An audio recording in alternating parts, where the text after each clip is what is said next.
কোনো একটা স্থানের কোঅর্ডিনেট অথবা জিপিএস লোকেশন জানা থাকলে সেটা ব্যবহার করে আমরা অতি সহজে ম্যাপের মধ্যে আমরা জায়গাটাকে খুঁজে বের করতে পারি এবং এছাড়া ম্যাপের থেকেও আমরা কোনো যদি চেনা জায়গা থাকে সেই জায়গার কোঅর্ডিনেট বের করতে পারি। এই ভিডিওতে সেই টেকনিকগুলি আমরা শিখব।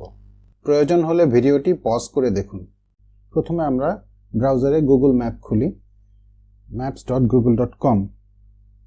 এখানে বাম দিকে যে সার্চ উইন্ডোটা আছে সেখানে আমাদের কোঅর্ডিনেটটা লিখি। আমরা এই যে মোবাইল থেকে যে স্ক্রিনশট নিয়েছিলাম সেখান থেকে দেখে দেখে আমাদের কোঅর্ডিনেটটা এখানে লিখে দিই। কোঅর্ডিনেট লেখার সময় স্পেস দিলেই হবে, ডিগ্রি মিনিট সেকেন্ডের মাঝখানে স্পেস দিলে সে বুঝে নেবে। ইভেন এখানে টাইপ করার সময় আমি ভুলে সেকেন্ডের চিহ্নটা দেইনি এবং ছোট হাতের এন দিয়েছি, এগুলোতে কোনো সমস্যা হয় না, গুগল বুঝে নেয় এবং সব বের করে নেয়।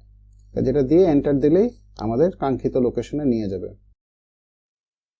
এখন আমরা মিলিয়ে দেখি, আমাদের এটা এখানে ছিল সেকেন্ডটা দশমিকের পরে 4 ঘর ছিল, এখানে সেকেন্ডটা দশমিকের পরে 1 ঘর, এটাই পার্থক্য। তাহলে আমরা আমাদের কাঙ্ক্ষিত জায়গা পেয়ে গেলাম। এখন এটাকে আমরা জুম করে দেখতে পারি, এটা মোবাইলের মতোই, কিন্তু আমরা যদি আরেকটু ভালো করে দেখতে চাই, কারণ এখানে ডিটেইলিং নাই, তাহলে আমরা স্যাটেলাইট ইমেজটা দেখতে পারি এবং স্যাটেলাইট ইমেজে জুম করে আমাদের একেবারে বাড়ি ঘর, পুকুর পাড়, উঠানের পাড় সব দেখতে পারি। এখানে এইভাবে লোকেশন দিয়ে ছাড়াও এখানকার যদি আমাদের জানা জায়গা থাকে সেখানকার লোকেশনও এখানে বের করতে পারি। এখানে রাইট মাউস ক্লিক করে যদি আমি হোয়াট শেয়ারে ক্লিক করি তাহলে এখানে চলে আসে কোঅর্ডিনেটটা। এখানে ক্লিক করলে এই কোঅর্ডিনেটটা আবার সেই কোঅর্ডিনেটে চলে যাবে এবং সেই জায়গাটা মার্ক করে দেখাবে।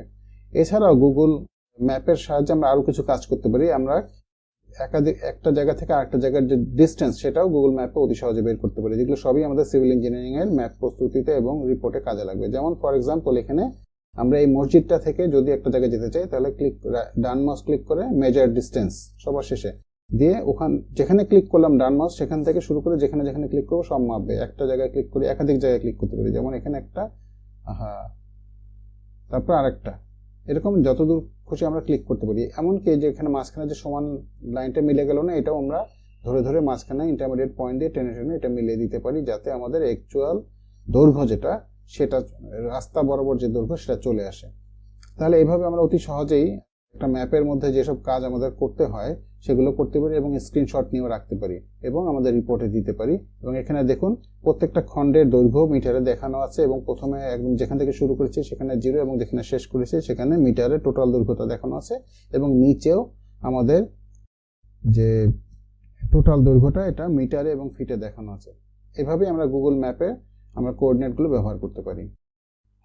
এবার আমরা দেখব মাইক্রোসফটের জুম আর্ট দিয়ে কি করে বের করতে হয়। আমরা প্রথমে লিখলাম flashart.com, কারণ এটা আগের নাম ছিল, কিন্তু অটোমেটিকভাবে zoom.art এ নিয়ে যাবে, যে কোনোটাই টাইপ করলে হবে।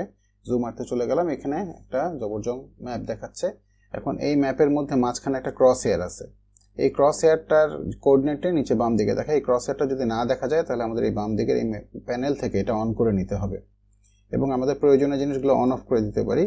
তবে ওই ম্যাপ লেভেল উপরে যেটা আছে এটা কিন্তু অন না থাকলে আমরা দেশগুলো বুঝতে পারবো না, কাজে এটা আমাদের অন করে রাখাই ভালো। তাহলে এটার এই কোঅর্ডিনেটটা যেখানে আছে এইটা আমাদের সরিয়ে সরিয়ে আমাদের জায়গা মতো ফেলতে হবে, অর্থাৎ ম্যাপটা টেনে টেনে সরাতে হবে এবং বাম দিকে আমাদের কোঅর্ডিনেট উঠতে থাকবে। এইভাবেই সিস্টেম করতে হবে। এখন আমাদের মোবাইলের যে কোঅর্ডিনেটটা দেয়া আছে সেটা ডান দিকে রাখি এবং এটার সাথে মিলিয়ে মিলিয়ে সরাই। প্রথমে দেখা যাক এটা 80 ডিগ্রি ইস্ট দেখাচ্ছে, আমাদের 89-এ যেতে হবে, কাজে একটু ডানে বামে চাপালে এটা দেখবো যে চেঞ্জ হচ্ছে। কাজে যখন 89-এ আসবে থেমে গেলেই পরে জুম করে ফাইন টিউনিং করতে হবে। কাজে এই যে আমাদের 89 আসছে, এখন আমরা উপরের দিকে বাংলাদেশে ঢুকে যাই। আমরা তো জানি যেহেতু এটা বাংলাদেশ, কাজে বেশি জুম করে নিয়ে এরপর সরালে অত দ্রুত চেঞ্জ হবে না। 89 মিলেছে, এখন 89 একটু বাম দিকে হবে, 90 যত দূরে ডান দিকে যাব তত বাড়বে। 89 28 ডিগ্রি মিনিট 25 মিনিট দেখাচ্ছে, 25 মিনিটে চলে এসেছি। এখন একটু উপরে গেলে 24-এর পরে বাড়বে আর নিচের দিকে গেলে কমবে।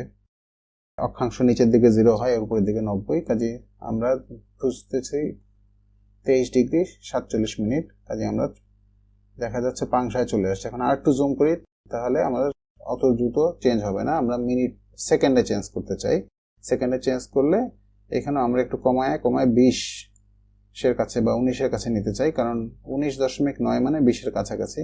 কাজে এখানে এটা আস্তে আস্তে আর একটু জুম করলে আর একটু কম কম নড়াচড়া করবে, কাজে আমাদের বেশ সর্বোচ্চ জুম করে নেই, কারণ আমরা দশমিকের পরে সেকেন্ডে বের করতে চাচ্ছি। এখন আমরা একটু ডানে চাপালে 24 মিনিটের পরে 25 মিনিট, তারপর 7 সেকেন্ড, তার মানে আমাদের আরো ডানে যেতে হবে। 25 মিনিট 60 সেকেন্ডে আমরা পৌঁছে গিয়েছি, এবং আমাদের এটা 23 ডিগ্রি 47 মিনিট 19 সেকেন্ড আছে। আমাদের কিন্তু এটা 20 সেকেন্ড হলে ভালো হতো, তার মানে সামান্য একটু উপরে যেতে হবে হয়তো আমাদের। এই 20 সেকেন্ড হলে ভালো হতো, বেশি চলে গেছে। মাউসের পয়েন্টার দিয়ে খুব সতর্কভাবে টানতে হবে। এই যে আমরা 20-এ পৌঁছে গেছি, এটাই হচ্ছে আমাদের তাহলে কাঙ্ক্ষিত লক্ষ্য। এখানে জুম করতে চাইলে ক্রস হেয়ারটার উপরে মাউস পয়েন্টার নিয়ে রোল করলে জুম হবে, অথবা ডান দিকে যে প্লাস চিহ্নটা আছে এটা দিয়ে জুম করা যায়, কিন্তু এটা দিয়ে ডিস্টেন্স মাপার মতো আর কোনো সিস্টেম নাই। তাহলে এই হলো মাইক্রোসফট জুম। এটাতে কোনো কোনো জায়গার হাই রেজলিউশন ম্যাপ থাকলেও থাকতে পারে, যেটা মাইক্রোসফট গুগলে পাওয়া যাবে না, সেটা এটা দিয়ে খুঁজলে অনেক সময় উপকার হয়।